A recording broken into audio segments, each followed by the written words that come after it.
Right, today I'm changing antifreeze in my car, and this is a solution. The thermostat has opened, which is the thermostat inside there. The top hose is hot and the bottom hose is hot. You check the both hose, indicates that the thermostat is open, and what you do is you have a concentrate. If you have a concentrate, you have to know that what level of protection you want. For example, so I have a 100% concentrate, and then what you do is you want one third of the value. So what you do is you have an antifreeze meter, and then you can see I want my car to be -10 because I'm in New Zealand and we don't have very cold temperatures. So you press that and you let the fluid come in, and you can see my meter is reading -10 protection. That's okay for me. So it's 3:1 ratio. Don't put 50-50 concentration on because that's too much. 1/3 is okay. Now if I put this in the water, and you can see it's reading at water level. Can you see the water there? That one there, water.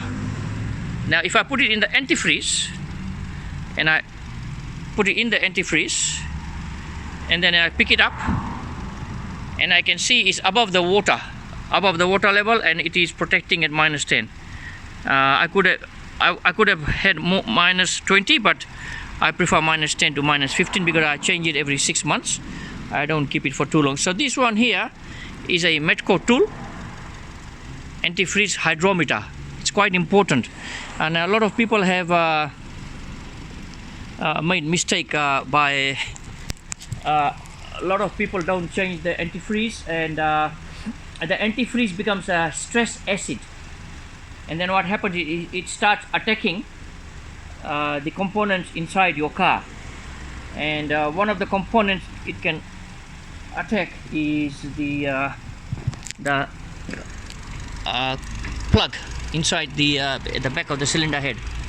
So every 1 year you change that, and it will be all right. Otherwise the old antifreeze starts attacking all the cooling system parts, and it becomes quite dangerous.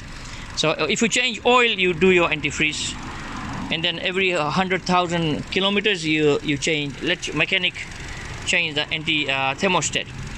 So that is the trick of knowing that how much antifreeze you need. So this tool here, the antifreeze hydrometer, is quite handy. Everybody should have that. It's quite handy. You can buy them. I think the Metco brand will cost you $50 New Zealand, but it's worth the money. You can get it cheaper maybe somewhere else. But hey, keep your antifreeze going. Now what I'm trying to do is, can you see the air bubbles coming out? We don't want any air bubbles trapped in the cooling system. If you have any air bubbles in the cooling system, what happens is it can cause a hot spot. So I'm bleeding it at the moment. I'll let it run for another 10. I've already run half an hour. I keep it another 20 minutes. And this is the bypass tank. The bypass tank is an indication whether you're losing water or not. What happens in how do you read the bypass tank? When your engine cools, this level will go down. Then once your engine gets the operational temperature, it goes up. So there's a certain mark, it goes up and down. And that's where the movement should be. The movement should not be any lower than the lower mark, and the movement should not be any higher than the higher mark. So there is a range where it should go up and down. So every morning you check, it should be, for example, on that line, and after you drive it, you go to work, open the bonnet, and you can see it's there. Then before you go home, it has to be there. So this up and down indicates that your system is working properly, there's no leaks. So that's what's happening. This is Nissan Sylphy. The problem with this Nissan Sylphy, I found out, they don't have temperature gauge. That's the problem. And what happens if you don't have temperature gauge, normally there is a indicator light here. It's blue and red.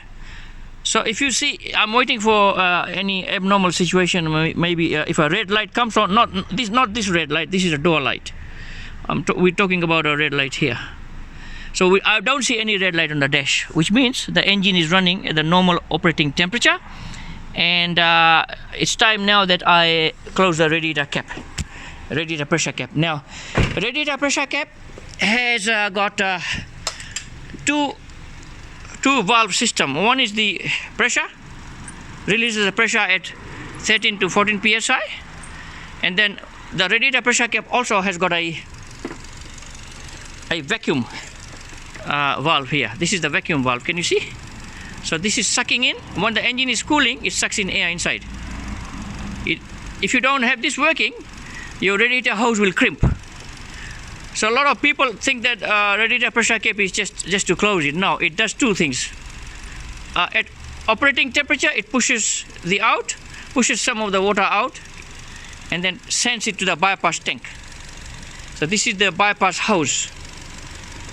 And then when the engine cools off, it sucks water from the bypass tank back into the system, and then at that time, this one here is opened because it sucks. So imagine if you are sucking here. So pushing, and then sucking. So sucking is vacuum creation in the cooling system, and then pressing is the pressure system in the cooling system. Okay, and normally you will have your pressure cap like that, but changing the pressure cap is very important. Change the pressure cap at every 100,000 kilometers. Don't wait for it to malfunction, otherwise you will have a blown head gasket or something will be not right. Now as you can see, water is spurting out. So can you see the bubbles coming out here? So a bit of a bubbles coming out here. That is bleeding. Some cars will have a bleeding valve somewhere in the corner, but this car doesn't have a bleeding valve. So I'm just waiting for that system to come at the optimum temperature and circulation. The thermostat is opened. The way you know the thermostat is open is touch the top hose and touch the bottom hose. Both of the hose should be hot. Okay, thanks for watching, guys. Thank you very much. Bye.